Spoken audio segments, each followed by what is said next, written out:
हरे Krishna Krishna conscious books YouTube channel में आपका स्वागत है। हम रीड कर रहे हैं ब्रजमंडल दर्शन, जो लिखा गया है परम पूज्य लोकनाथ स्वामी महाराज द्वारा, जो यात्रा है 30 दिवसीय परिक्रमा के अनुभव।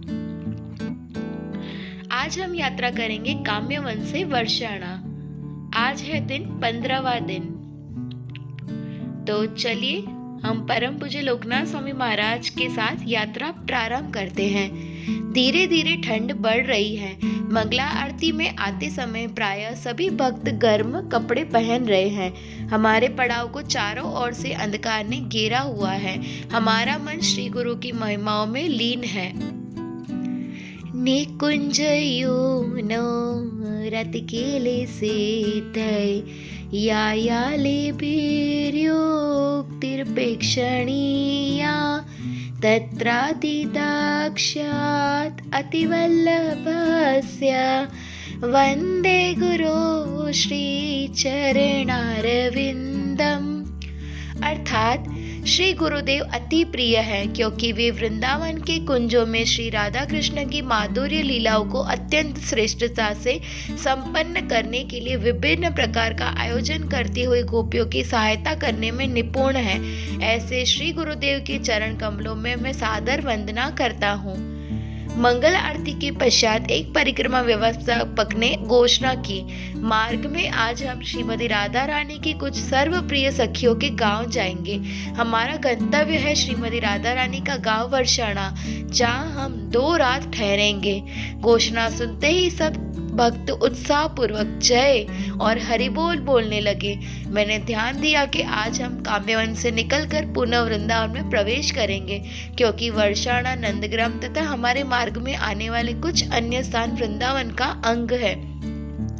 मेरे प्रिय श्री प्रभुपाद की कृपा ही है कि हम प्रत्येक वर्ष यह परिक्रमा कर पा रहे हैं। दोनों दशक से अधिक हो गए हैं। श्रील प्रभुपाद की अहेतुक कृपा के बिना हमें व्रजधाम की जानकारी तक नहीं मिल पाती।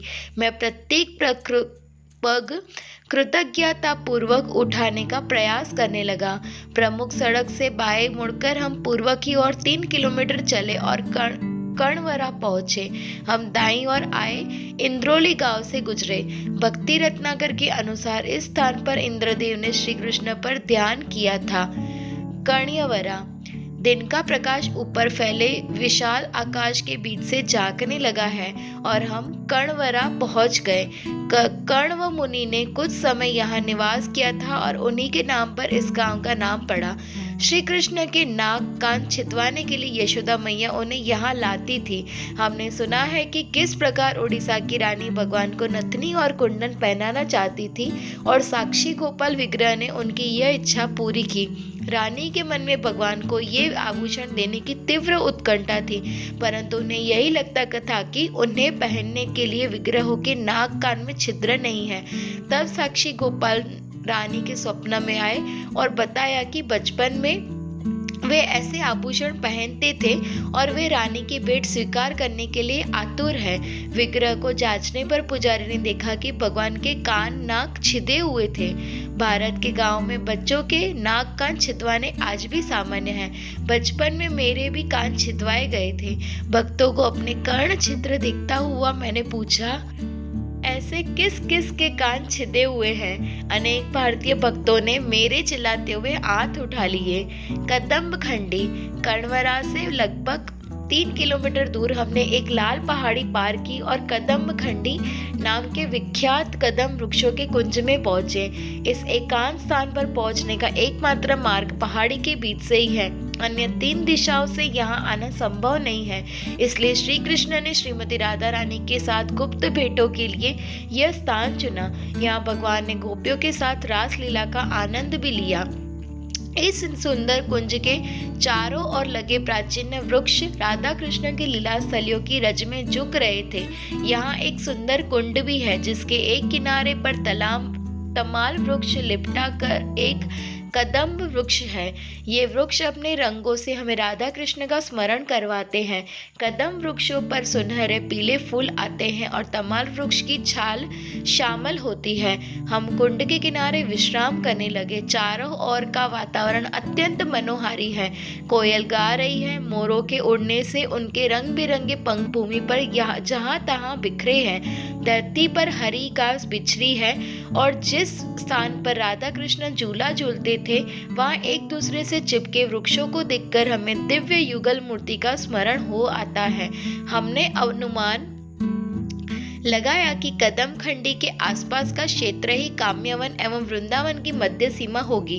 इसलिए अपनी परिपाटी अनुसार हमने दोनों वनों को प्रणाम किया और वर्षाणा की ओर चलना जारी किया। एक भक्त ने कुछ वर्ष पूर्व कदम खंडी के मार्ग से हुआ अपना अनुभव बताया। सुबह धुंध छाई थी और मैं परिक्रमा दल के बहुत पीछे था। जब मैं एक दोराहे पर पहुंचा तो मुझे कोई भक्त नहीं दिखाई दिया। कौन से रास्ते पर जाऊं, इस दुविधा में मैंने कुछ क्षण वहां प्रतीक्षा की। शीघ्र ही राधा रमन स्वामी वहां आ पहुंचे और मैं उनके साथ चलने लगा। चलते चलते अचानक एक कुत्ता सड़क पर आया और महाराज को देखकर भौंकने लगा। महाराज ने कुत्ते की उपेक्षा करने का प्रयास किया, परंतु जैसे ही महाराज ने आगे बढ़ने के लिए कदम बढ़ाया वह कुत्ता अपनी अगली टांगे उठाने लगा, मानो महाराज को रोकने का प्रयास कर रहा था। यह देखकर महाराज को लगा कि हमने गलत रास्ता चुना है और कुत्ता हमें सही रास्ते पर ले जाना चाहता है। उन्होंने कहा कि हमें कुत्ते के पीछे चलना चाहिए। वही हुआ। कुत्ता हमें दूसरे मार्ग से ले गया और हम बिना कठिनाई से कदम खंडी पहुंच गए। हरि बोल। सुनहरा गांव। जिस प्रकार छत्ते के चारों ओर मधुमक्खियां घिरी रहती है, उसी प्रकार वर्षाणा के चारों ओर प्रमुख अष्ट सखियों के गांव हैं। कदम्ब खंडी से 2 किलोमीटर आगे सुनहरा गांव है। यह स्वर्णहार ग्राम नाम से भी जाना जाता है और यह सुदेवी एवं रंग देवी इन जुड़वा बहनों का गांव है।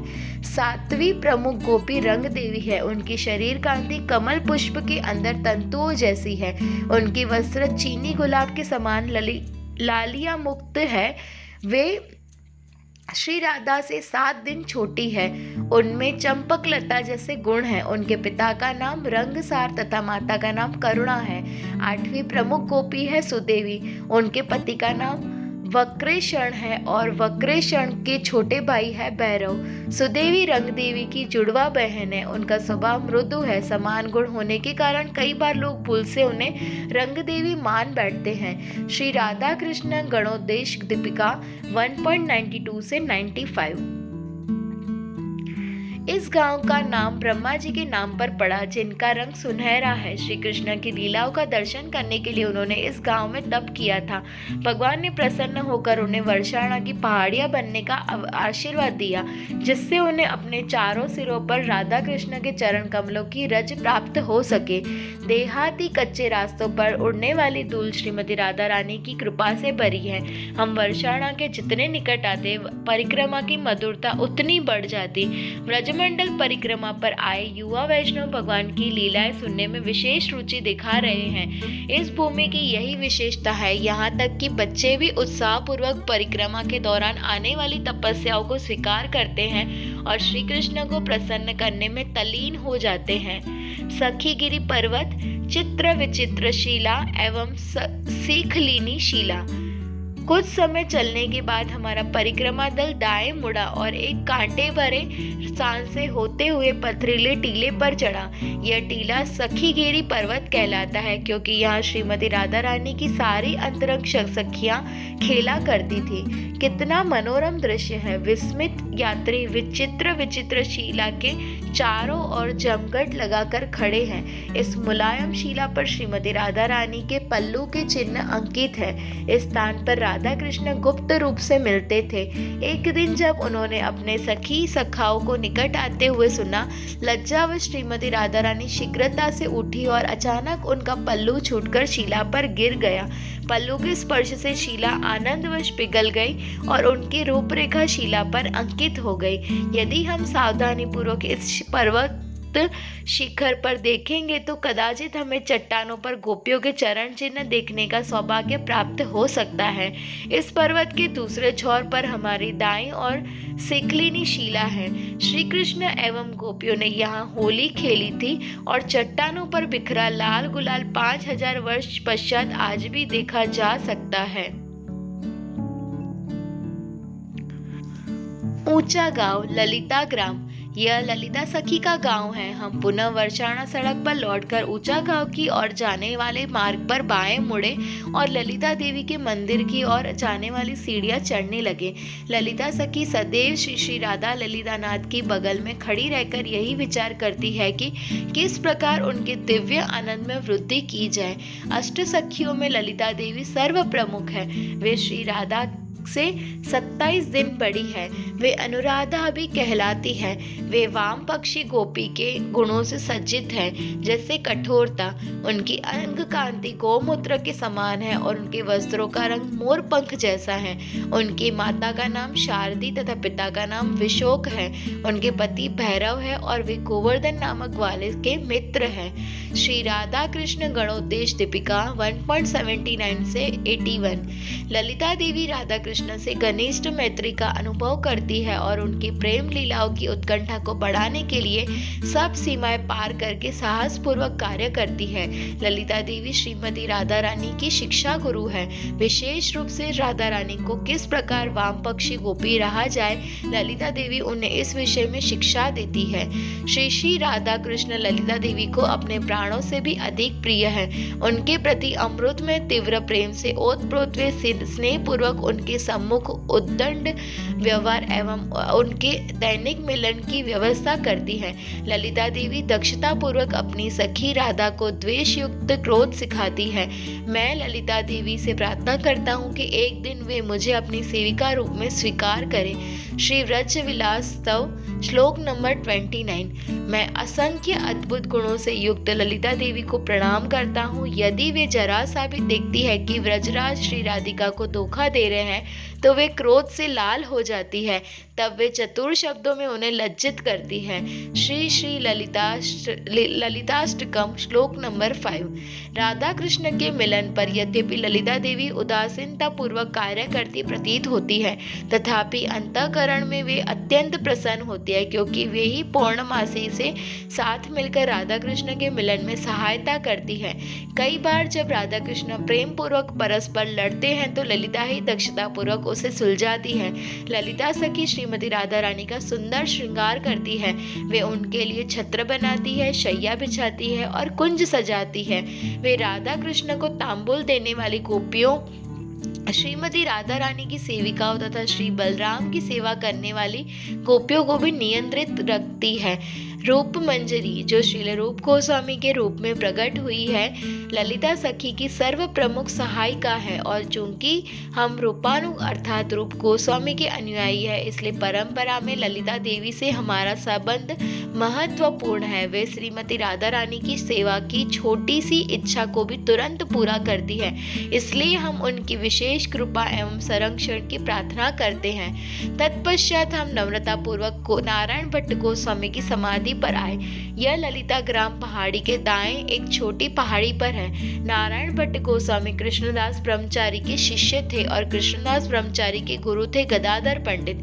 उनका जन्म दक्षिण भारत के मधुरपट्टन स्थान पर हुआ और 12 वर्ष की अवस्था में वे वृंदावन चले आए।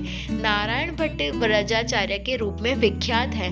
उन्होंने न केवल व्रज की अनेक लुप्त स्थलियों की खोज की, अपितु व्रजमंडल परिक्रमा का मानक मार्ग भी स्थापित किया। उसी मार्ग पर श्री चैतन्य महाप्रभु चले धाम में भ्रमण करते हुए नारायण भट्ट गोस्वामी के समक्ष लुप्त हो चुकी अनेक लीला स्थलियां प्रकट हुई। कहा जाता है कि इस मार्ग की स्थापना के समय जब उन्हें शास्त्रों तथा स्थानिक संतों से आवश्यक जानकारी प्राप्त नहीं हो पाती तो वे भ्रमित हो जाते। तब उनके गले में लटके श्री कृष्ण के विग्रह नीचे कूद पड़ते और स्वयं उनका मार्गदर्शन करते। नारायण भट्ट गोस्वामी जब भी राजस्थली पर आते, उनकी पूजा श्रीमती राधा रानी एक सुंदर स्वर्ण अंगकांति युक्त छोटी कन्या बनकर हाथ में छड़ी लिए वहां आती। वह छड़ी को अपने पैरों के बीच में रखकर उसका घोड़ा बनाती और उससे धरती पर विशाल गोलाकृति बनाकर राजस्थली होने का दर्शन स्थान दर्शाती। नारायण भट्ट ने संपूर्ण व्रज में उत्साहजनक उत्सवों के आयोजन को प्रेरित और प्रसारित किया। इन उत्सवों के दौरान लोगों की कृष्णा भावना को पुनः जागृत करने के उद्देश्य से कृष्ण लीला पर आधारित नाटिकाओं का आयोजन होता। उन्होंने वर्षाणा में लाडली लाल मंदिर सहित अनेक मंदिरों की स्थापना की। हम कल इस मंदिर में जाएंगे। उन्होंने 52 पुस्तकें लिखी, जिसमें व्रजमंडल परिक्रमा की विस्तारित जानकारी देने वाले व्रज भक्ति विलास भी हैं। इस पुस्तक में परिक्रमा की महिमाओं, परिक्रमा करते समय योग्य मन स्थिति तथा विभिन्न स्थानों पर उच्चारण किए जाने वाले मंत्रों एवं अनुष्ठानों का उल्लेख है। भगवान वामन के आविर्भाव दिवस के दिन नारायण भट्ट गोस्वामी ने इस जगत से प्रयाण किया। उनकी समाधि की परिक्रमा करके हम उन्हें प्रणाम करते हैं, उनसे याचना करते हैं कि हम न केवल उनके द्वारा स्थापित मार्ग पर चले, अपितु इसे उनकी रचनाओं में वर्णित भक्ति भावना से करें। उनकी समाधि के पास ही त्रिवेणी कूप है। यह कहा जाता है कि इस कूप में त्रिवेणी अर्थात गंगा, यमुना तथा सरस्वती तीनों का जल है। यहाँ दाऊ जी का भी एक मंदिर है और पहाड़ी के सामने देह कुंड है। वर्षाणा अब केवल 2 किलोमीटर दूर है और हमारा उत्साह अपनी सीमाएं पार कर रहा है। ललिता देवी की कृपा एवं आशीर्वाद ने हमारे अंदर एक नवीन शक्ति का संचार कर दिया।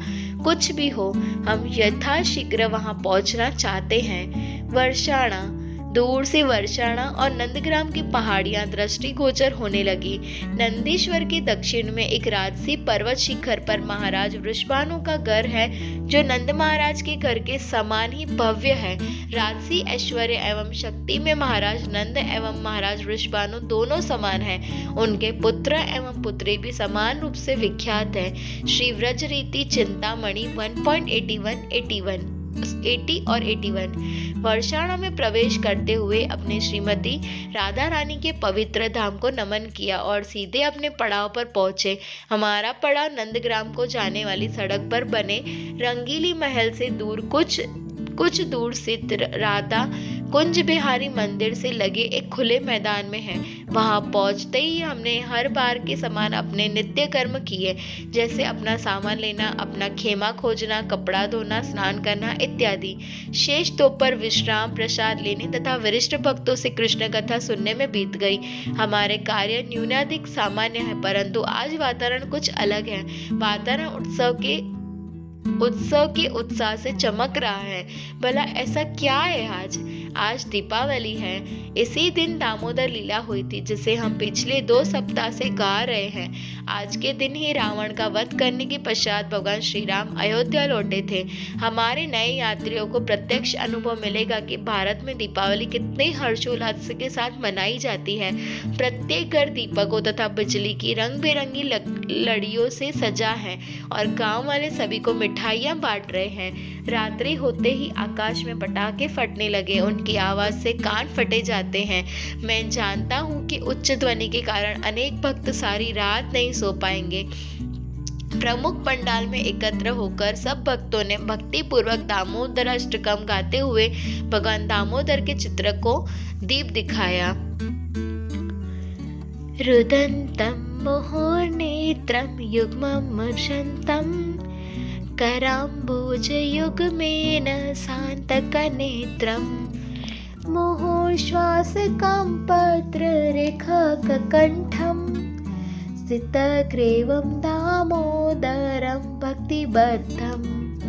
अर्थात अपनी माता के हाथ में छड़ी देखकर वे रो रहे हैं और बारंबार अपने हस्त कमलों से नेत्रों को मसल रहे हैं। उनकी आंखें आतंक से भरी है और तेजी से सांस लेने के कारण 3 रेखाओं से अंकित उनके गले में पड़ी मोतियों की माला हिल रही है। मैं उन परम भगवान दामोदर को प्रणाम करता हूँ, जिनका उदर अपनी माता के शुद्ध प्रेम से बंधा है। श्री दामोदराष्टकम दूसरा पद। उत्सव का उत्साह आज रात्रि के बाद ठंडा नहीं हो जाएगा। कल गोवर्धन पूजा है। उत्सव की तैयारी में भक्तगण सामान्य दिनों की अपेक्षा से सोए हैं। सब्जियां कट रही है और दान एकत्र किया जा रहे हैं। कुछ भक्त भोग के लिए आवश्यक सामग्री की सूची तैयार कर रहे हैं। कुछ स्त्रियां श्री श्री निताय गौर सुंदर की नई पोशाकों को अंतिम रूप दे रही है और कुछ अन्य स्त्रियां गोवर्धन पर रखने के लिए गोबर की छोटी आकृतियां बना रही हैं। विभिन्न सेवाओं में व्यस्त रहते हुए हम श्रीमती राधा रानी के गुणों पर ध्यान कर रहे हैं। वे श्री कृष्ण की सर्वश्रेष्ठ भक्त है और श्री कृष्ण पूरी तरह उनके प्रेम द्वारा नियंत्रित रहते हैं। हम विचार करने लगे कि गौड़ीय वैष्णवों के लिए वर्षाण कितना विशेष स्थान है, क्योंकि हम राधा भक्त हैं। जब श्रील प्रभुपाद बालक थे उस समय उनके पिता घर पर निमंत्रण साधुओं से कहते थे कि वे उन्हें पुत्र को श्रीमती राधा रानी का भक्त बनने का आशीर्वाद दें। हम श्रील प्रभुपाद के चरण चिन्हों पर चल रहे हैं। भक्ति रसामृत सिंधु में वर्णन है कि कार्तिक व्रत को ऊर्ज व्रत भी कहते हैं। लीलाएं करने में सहायता करने वाली भगवान की अंतरंगा शक्ति को ऊर्ज कहते हैं। श्रीमती राधा रानी ऊर्जेश्वरी है, अर्थात लीला शक्ति को नियंत्रण रखने वाली, इसलिए वे कार्तिक मास की अधिष्ठात्री हैं। हम सही समय और सही स्थान पर हैं। हमारे सौभाग्य की कल्पना भला कौन कर सकता है। कल गोवर्धन पूजा मनाकर हम श्रीमती राधा रानी के पवित्र गांव की परिक्रमा करेंगे, जहां वे विशिष्ट दीप्ति के साथ प्रकाशित होकर अपने प्रियतम श्याम सुंदर की दृष्टि एवं मन को हर लेती है। तो कल आप तैयार है ना परिक्रमा करने के लिए? ठीक है, चलो कल मिलते हैं। तब तक के लिए वांछा कल्पतरुभ्यश्च कृपा सिंधुभ्य एव च पतितानां पावनेभ्यो वैष्णवेभ्यो नमो नमः। परम पूज्य लोकनाथ स्वामी महाराज की जय।